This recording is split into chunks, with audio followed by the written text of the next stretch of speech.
He said, thou anointest me with fresh oil. Fresh oil. Fresh oil.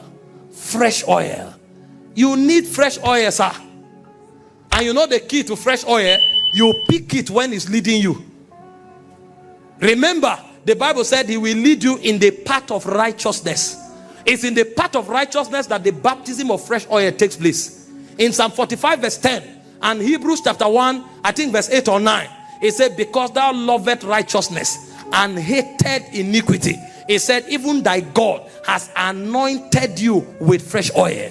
And so the people who carry fresh oil are those who in his leading accept the demands of righteousness. There are most of us that although we are led of God, but we neglect righteousness. So God led you and gave you a job, and you entered the oil company, and suddenly you discover you can make 10 million every week if you just join a group of people and change figures.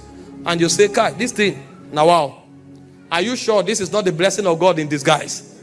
Because corruption can come in those parts. It is those who adopt righteousness that become enthroned.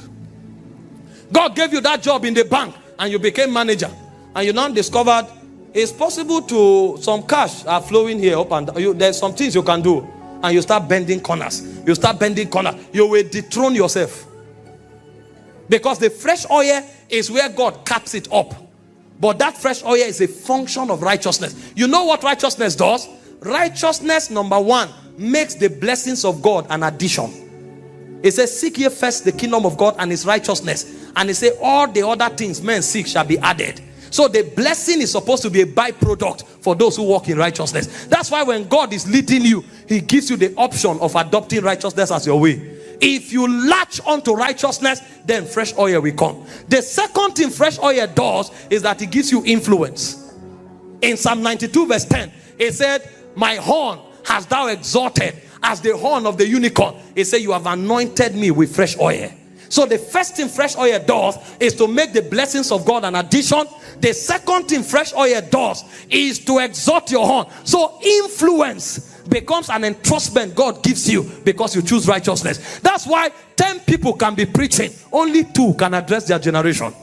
It's not about who has more Bible knowledge. It's about who is entrusted with influence. That's why 10 people can be in the oil business. Only 2 can become people who have authority in the market. That's how 5 people can be in the lecturing job. Only 1 becomes an Orokpo tree there. Why? Because influence have been given. Influence is a function of fresh oil. And number 3, dominion is a function of fresh oil.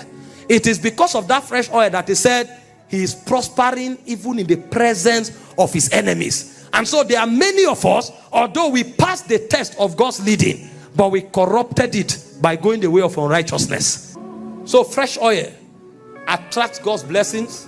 Fresh oil brings influence, and fresh oil brings dominion. But fresh oil is a function of righteous living, because you love righteousness and hate iniquity. It said the Lord has anointed you with fresh oil.